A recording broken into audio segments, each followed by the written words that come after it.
Hey everyone, Nick Marzinski here at trappinglight.com. In my last tutorial I talked about how to set up a workspace in Photoshop or Photoshop Elements.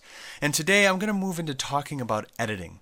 And in this tutorial I'm going to be introducing one of the most used features of Photoshop and Photoshop Elements for editing. And that's the layer. See, Photoshop and Elements are really built to use layers, and with very few exceptions, that's where you're going to want to be doing your editing. In the past, in previous videos, I've talked through edits and I've mentioned a bit about layers and spent some time talking about them.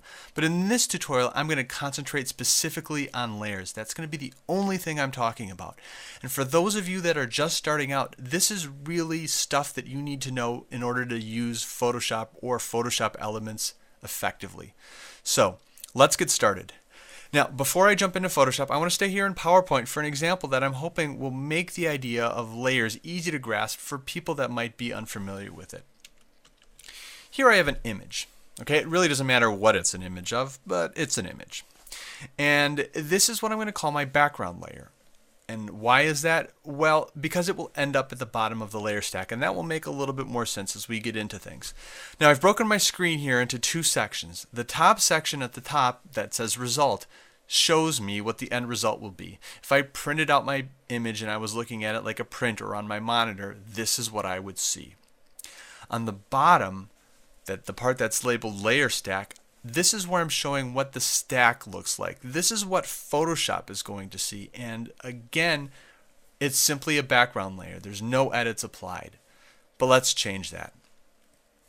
Now let's say that I decide that the image looks too bright, so I want to darken it.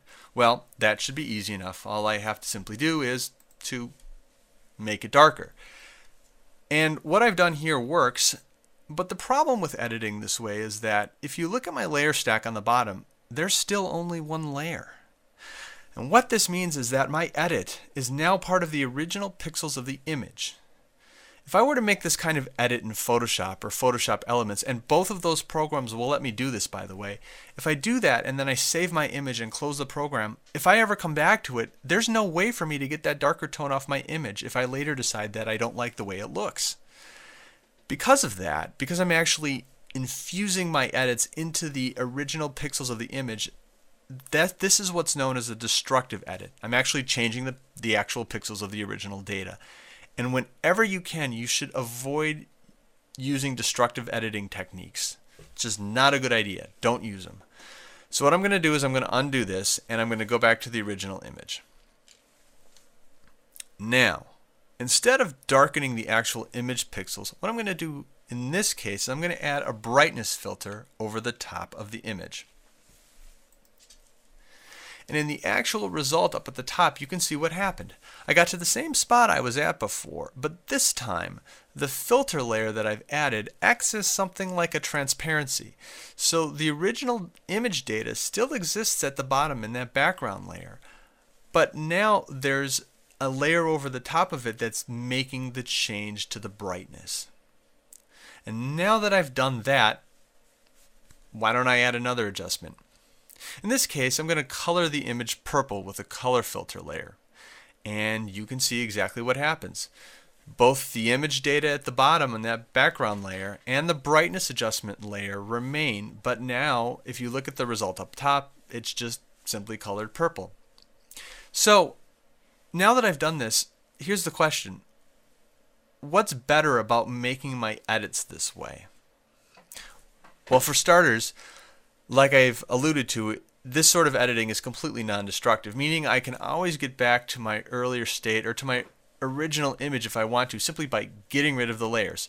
So let's say that I've added my purple adjustment layer and then the color company Pantone tells me that purple is no longer an in color.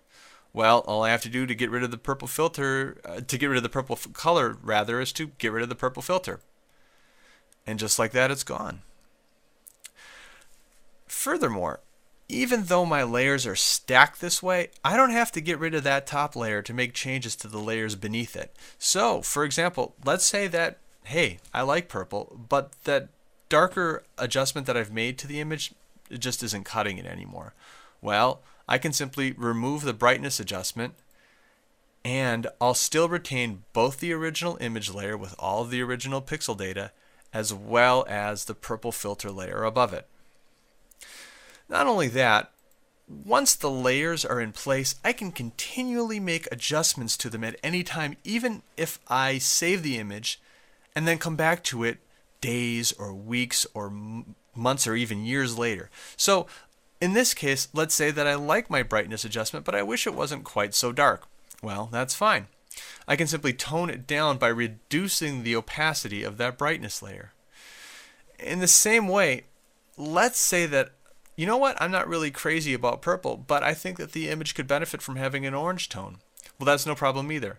I just change the color of the color filter layer and the change is applied and I'm done. Now, both Photoshop and Photoshop Elements give you a variety of different layer types to work with. And you can do a ton of different things with those layers. But for the moment, I want to start off simple. And so I'm going to spend the rest of this tutorial talking about just one kind of layer. And that's the adjustment layer. With that, I'm going to jump right into Photoshop. Okay, first things first. I'm using the professional version of Photoshop. This is Photoshop Creative Cloud. If you're using either Creative Cloud or Creative Suite, this is what you're going to see when you open an image into Photoshop. However, if you're using a program like Photoshop Elements, which is a somewhat stripped down version of Photoshop, first of all, Photoshop Elements is divided into two sections. There's an organizer and an editor. You're going to want to be in the editor. Secondly, the editor itself is divided into three different parts, which are usually listed up at the top of your screen up here, or they may be in earlier versions of it on the top right here. There's a quick mode, a guided mode, and then what's called either a full or an expert mode. For the purposes of this and other tutorials that I have on post-production technique in Photoshop, if you're using Elements, you're going to want to be in the full or the expert mode. Really, it's the only one that specifically lets you use layers, and it also provides the greatest degree of control over your edits. Basically, the expert mode in Photoshop Elements is a scaled down version of Photoshop with probably about 80 to 90% of the functionality. Now, working in Photoshop, I've got my layers palette open here on the right. If you're in Photoshop or Elements and you don't see a layers palette, that's no problem. You just come up here to Window, and then you go over here to Layer and click on it, and then you get a layers palette. Looking at the layers palette, there's only one layer in my image right now, and it's the background layer. Now, obviously, this image is underexposed. It's too dark. So the first edit I'm going to make is going to be to brighten the image and to probably introduce a little boosting of contrast. Now, there's a few ways to do this. One way is I can go up here to Image. I can click on Adjustment or go to Adjustments and then click on Brightness and Contrast. That brings up a pop-up box here. I can increase the brightness to there. That looks pretty good. Maybe a little bit more even. And I can increase the contrast. And then I can click OK. And there you go. I'm done. Unfortunately, now that I've made my edit, if you look at my layer stack right here, you can see the problem. And that's that I still only have one layer. So this edit was made directly to my image itself. This is a destructive edit. I've made changes directly to the pixels of my image, and I don't want to do that. So I'm going to undo it by pressing Control Z. If you're on a Mac, it would be Command Z. Instead of doing it that way, I'm going to go up here to Layer, and I'm going to click on New Adjustment Layer and Brightness Contrast. And it gives me this dialog. I'll just click OK. And again, I've got these same two sliders. They're in a slightly different spot, but I've got a brightness slider and I've got a contrast slider. So I can increase the brightness slider, and I can also increase the contrast slider. And I get to the same point that I was at before. However, if you look at my layers palette down here, what you can see is that this change has been made to this new layer that's been added to the palette, to this brightness contrast layer. And my background layer is still there, and it hasn't actually been changed at all. There's these little eyeballs in the layers palette next to the individual layers. If I click on the eyeball to disable it, you can see by turning it off and on that I can still get back to my original image anytime I want, and that all of the changes have been made to this brightness contrast layer right up here.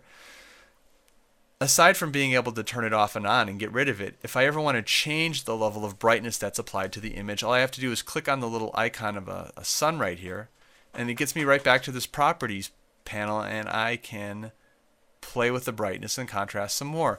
If I save this image as a PSD file in the layer, and I save it with layers and close out of Photoshop, I can come back to it anytime I want, and I'll still be able to come back, double click on this, make my adjustments, disable it, enable it, get back to my original background layer at any time I want, anytime in the future. Now, the brightness and contrast adjustment layer works pretty good for this image, but there's actually a better one to use. If you look up here at my histogram, you can see that there's a lot of, that the histogram is really compressed. A histogram, for those of you that don't know what it is, basically is a graphical representation of the lights and the darks in your image. The darker parts of your image fall on the lower, the left-hand side of the histogram, and the lighter parts of your image fall on the right-hand side of your histogram. And looking at this histogram, there's a lot of area here where there's no data. This data is all kind of bunched into this area, and it really should be expanded more into the lights, into the brighter areas. And there's also a little bit of area here where we could make it just a bit darker. And the brightness contrast adjustment layer that I was using here, and you can see the change that it makes to the histogram when I enable it and disable it. It helps for this brighter area. It drags the histogram this way, but it really doesn't do anything to this area of the histogram there. So I'm going to disable this layer, and there's another one that I can use. Now, I can go up to the top and click Layer and New Adjustment Layer, but there's a much easier way to do it. On my Layers palette, I've got a little icon here. On mine, it's at the bottom. Depending on the version of Photoshop or Photoshop Elements you're using, this icon may be at the top, but it looks kind of like a half moon. This is a New Adjustment Layer icon, New Adjustment Layer selection. If I click it, it gives me a drop-up menu, I guess, with a whole bunch of different adjustment layers that I can add to my image. Now, I'm working in Photoshop.